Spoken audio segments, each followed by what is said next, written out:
Tom Barkley here, reporting from Munich. It's just been announced that James Maddison has suffered an anterior cruciate ligament injury on his right knee. He did it against Newcastle in a pre-season friendly last Sunday in Seoul.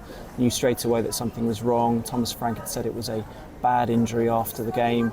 Maddison was left walking away on crutches, looking very downcast after suffering the injury.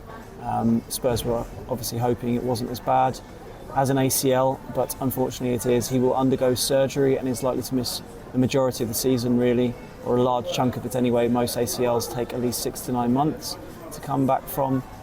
So Maddison will now look to work on his rehab and hopefully come back towards the end of the season. But it may be some time before he's back at peak fitness again. Obviously Tottenham were already looking at signing a new number 10 before Maddison's injury. They tried to get Morgan Gibbs-White from Nottingham Forest, that fell through, and he ended up signing a new contract.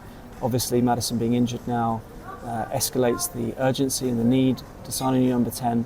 It remains to be seen exactly where Thomas Frank will look for to bolster in that position, whether it means Spurs may revive some interest in Eberechi Eze of Crystal Palace. Remains to be seen. He's obviously still a target for Arsenal, but he may still well stay at Crystal Palace, who are obviously FA Cup winners and in Europe this season. We wait to find out. Spurs are also looking at a new centre-back this summer to add to their signings of Mohamed Kudus and Matisse Tel, Kota Takai, other players like that this summer.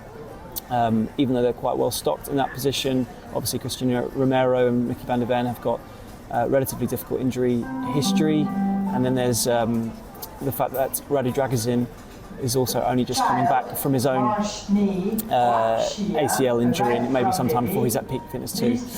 Just in Munich right now, ahead of Tottenham's pre-season friendly against Bayern Munich. Harry Kane's Bayern Munich later today, but that unfortunately has been overshadowed by this confirmation of James Maddison's ACL injury.